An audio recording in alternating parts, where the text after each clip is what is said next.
Assalamualaikum warahmatullahi wabarakatuh. Perkenalkan, nama saya Tarisa Salsabila dari program Studi Ilmu Akuntansi Bisnis akan menjelaskan tentang konsep aktiva tetap dan penyajian laporan keuangan berdasarkan PSAK 1. Pembahasan yang pertama yaitu konsep aktiva. Pengertian aktiva menurut FASB, aktiva adalah manfaat ekonomi masa yang akan datang, yang mungkin, yang diperoleh atau dikendalikan oleh kesatuan usaha tertentu sebagai akibat transaksi atau peristiwa yang terjadi di masa lalu. Ciri dan sifat aktiva. Yang pertama yaitu digunakan baik sendiri maupun bersama aktiva lain dalam produksi barang dan jasa. Yang kedua, aktiva dapat dipertukarkan dengan aktiva lain. Yang ketiga, aktiva digunakan untuk menyelesaikan kewajiban. Yang keempat, aktiva dibagikan kepada para pemegang perusahaan. Penggolongan aktiva. Aktiva digolongkan menjadi aktiva moneter. Aktiva moneter adalah pos-pos aktiva yang besarnya ditentukan oleh kontrak sehingga besarnya tidak terpengaruh oleh perubahan nilai uang. Contoh aktiva moneter adalah kas, tabungan, deposito, dan utang dagang. Golongan aktiva yang kedua yaitu aktiva non-moneter. Aktiva non-moneter adalah pos-pos aktiva yang besarnya terpengaruh oleh perubahan nilai. Contoh aktiva non-moneter ini adalah surat berharga, persediaan, dan aktiva tetap.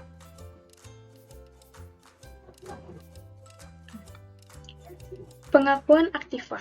Aktiva diakui dalam neraca apabila manfaat ekonomi di masa yang akan datang diperoleh perusahaan dan aktiva tersebut mempunyai nilai atau biaya yang dapat diukur keandalannya. Manfaat ekonomi tersebut mengandung ketidakpastian, tetapi dapat diekspektasikan dan dipercaya secara logis atas dasar bukti yang telah tersedia. Aktiva tidak diukur dalam neraca apabila pengeluarannya telah terjadi dan manfaat ekonominya tidak dipandang untuk mengalir ke dalam perusahaan setelah periode akuntansi berjalan. Sebagai alternatifnya, perlakuan pengeluaran semacam ini dimasukkan dalam pengakuan beban dan akan disajikan ke dalam laporan laba rugi. Jenis aktiva yaitu ada aktiva lancar atau current asset. Aktiva lancar yaitu aktiva yang diharapkan dapat direalisasikan dalam waktu 1 tahun atau dalam siklus operasi normal perusahaan. Contoh aktiva lancar yaitu kas dan bank, surat berharga, deposito jangka pendek, wesel tagih yang jatuh tempo dalam waktu 1 tahun, piutang jangka pendek yang terdiri dari piutang usaha dan piutang lain-lain yang tergolong lancar, persediaan, pembayaran uang muka untuk pembelian aktiva lancar, pembayaran pajak di muka, dan biaya dibayar di muka. Jenis aktiva yang kedua yaitu ada aktiva lancar. Jenis aset dan bagian kekayaan perusahaan yang dimiliki perusahaan dapat dilihat serta diukur secara jelas. Sifat aktiva ini adalah tahan lama, minimal bertahan 1 tahun sejak tanggal pembelian. Aktiva tidak lancar biasanya bersifat tidak bertujuan untuk dijual kembali dan berupa aset. Di dalam aktiva tidak lancar, ada investasi jangka panjang. Contohnya investasi dagang dan investasi properti. Ada aktiva tetap, contohnya tanah, gedung, bangunan, mesin dan peralatan, kendaraan, dan inventaris kantor. Ada aktiva tetap tidak berwujud, contohnya hak paten, hak cipta, franchise, merek dagang, dan goodwill.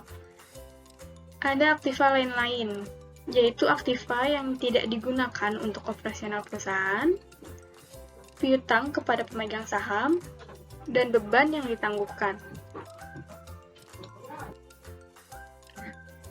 Selanjutnya, kita akan bahas tentang penyajian laporan keuangan berdasarkan PSAK 1. PSAK 1 mengatur tentang penyajian laporan keuangan yang telah disahkan oleh Dewan Standar Akuntansi Keuangan pada tanggal 19 Desember 2013. PSAK ini merevisi PSAK 1 tentang penyajian laporan keuangan yang telah diterbitkan pada tanggal 15 Desember 2009. Menurut PSAK nomor 1 tahun 2015, laporan keuangan adalah penyajian terstruktur dari posisi keuangan dan kinerja keuangan suatu entitas. Laporan ini menampilkan sejarah entitas yang dikuantifikasi dalam nilai moneter. Komponen laporan keuangan yaitu ada laporan posisi keuangan pada akhir periode, laporan laba rugi dan penghasilan komprehensif lain selama periode, laporan perubahan ekuitas selama periode, laporan arus kas selama periode, catatan atas laporan keuangan berisikan ringkasan kebijakan akuntansi penting dan informasi penjelasan lain. Ada informasi komparatif untuk memenuhi periode sebelumnya sebagaimana ditentukan dalam paragraf 38 dan 38a.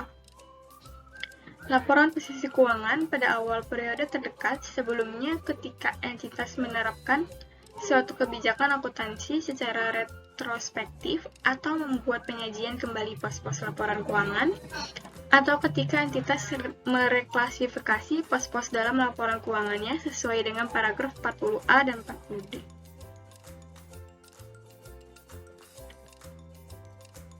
Informasi komparatif minimum dalam 38, 38A, 38B.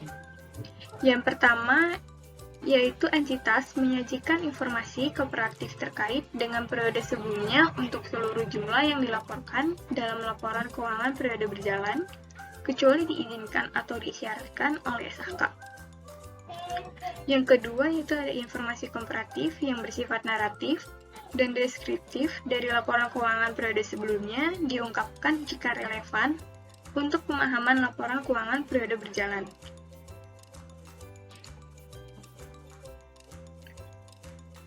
Yang ketiga, ada entitas menyajikan minimal 2 laporan posisi keuangan, 2 laporan laba rugi, dan penghasilan komprehensif lain, 2 laporan laba rugi terpisah jika disajikan, 2 laporan arus kas, dan 2 laporan perubahan ekuitas, serta catatan atas laporan keuangan terkait. Yang keempat, dalam beberapa kasus, informasi naratif yang disajikan dalam laporan keuangan untuk periode sebelumnya masih tetap relevan pada periode berjalan. Berikutnya ada laporan posisi keuangan berdasarkan PSAK 1. Ketentuan yang pertama yaitu informasi minimal disajikan dalam laporan keuangan dapat ditambahkan jika penambahan tersebut relevan. Ketentuan yang kedua yaitu pembedaan aset lancar dan tidak lancar serta liabilitas jangka pendek dan jangka pandang. Untuk pajak tangguhan tidak boleh diklasifikasikan sebagai jangka pendek.